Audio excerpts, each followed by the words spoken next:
قوم کی بچیاں ناچ گانے کو اپنا شعار اور شوق بنا لیں، ان کی نسل سے اب خالد بن ولید نہیں پیدا ہو سکتے، ناچنے والے ہی پیدا ہوں گے، محمد بن قاسم نہیں پیدا ہو سکتے، طارق بن زیاد نہیں پیدا ہو سکتے۔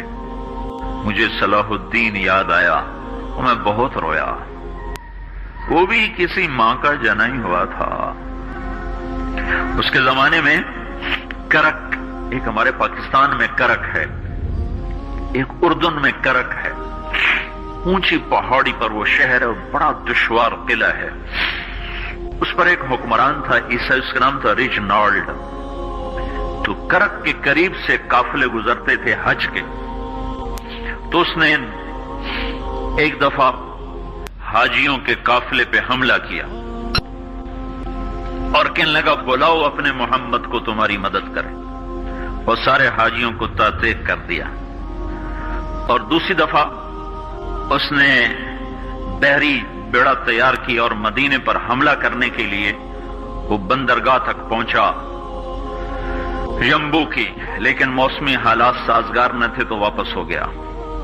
تو حطین کی لڑائی ہوئی ہے فلسطین میں، جس میں سارا یورپ اپنی طاقت کے ساتھ میدان میں اترا تھا، اور ادھر تنہا صلاح الدین ایوبی رحمت اللہ علیہ اکیلا اس لشکر سے ٹکرایا تھا، اور انہیں اس میں ساری رومن امپائر کو شکست ہوئی تھی، تو بڑے بڑے بادشاہ اس میں گرفتار ہوئے، تو اس میں ریجنالڈ بھی گرفتار ہو کے آیا۔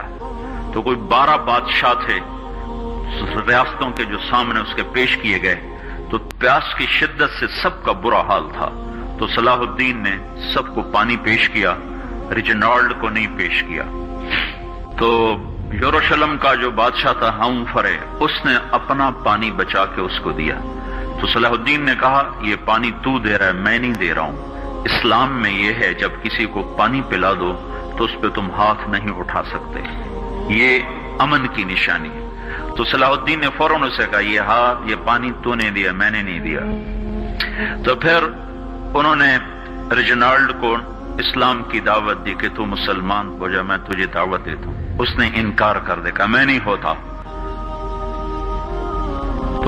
تو انہوں نے کہا میں نے تیرے قتل کی 2 دفعہ قسم کھائی تھی، ایک جب تو مدینے پہ حملہ آور ہوا تھا تو میں نے قسم کھائی تھی میں تجھے اپنے ہاتھوں سے قتل کروں گا، اور دوسری دفعہ جب تم نے حاجیوں پہ حملہ کر کے کہا تھا بلاؤ محمد کو، تو میں نے قسم کھائی تھی کہ مجھے اللہ نے موقع دیا تو میں اپنے ہاتھ سے تیری گردن اڑاؤں گا۔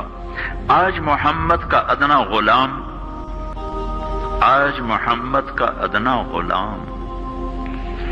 تیری اس بات پر یہ فریضہ ادا کرنے کے لیے آ رہا ہے، اور اپنی تلوار سے اس کی گردن اڑائی، وہ پیچھے لٹک گئی، پوری نہیں اڑی، پیچھے لٹک گئی، خوفناک منظر بن گیا۔ تو سارے بادشاہوں پہ کب کبھی طاری ہو گئی۔ تو صلاح الدین فرمانے لگے ہمارے مذہب میں یہ نہیں ہے، بادشاہوں کے ساتھ ہم بادشاہوں جیسا ہی سلوک کرتے ہیں، پر یہ حدود سے آگے چلا گیا تھا۔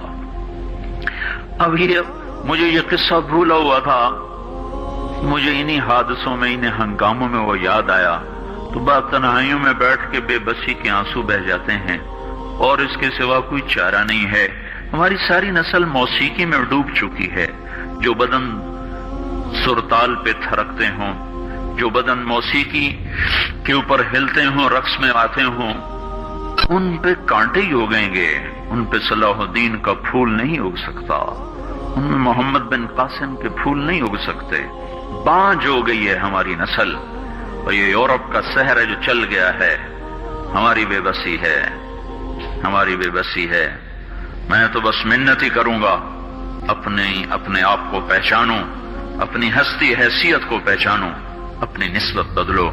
تمہاری نسبت یورپ کے ساتھ ہو کے اگر موت آئی بے قیمت ہو جائیں گے، اگر مدینے والے کی نسبت مل گئی تو حضرت فاطمہ کے دائیں بائیں تمہیں بھی کھڑا کر دیا جائے گا، حضرت خدیجہ کے دائیں بائیں تمہیں بھی کھڑا کر دیا جائے گا۔ یہ چند دن ہیں، صبر کر لو، گھٹ گھٹ کے مر جانا ہی بیٹیوں کی روایت ہے۔ مشرق کی بیٹی، اس نے گھٹ گھٹ کے مرنا ہی سیکھا ہے۔ ہاں، یہ آزادی، یہ آوارگی، یہ مغرب کی عورت کا خاصہ ہے۔ اور 18ویں صدی تک مغرب میں بھی کوئی عورت ایسے ننگی نہ تھی، اور گھر کی زندگی تھی۔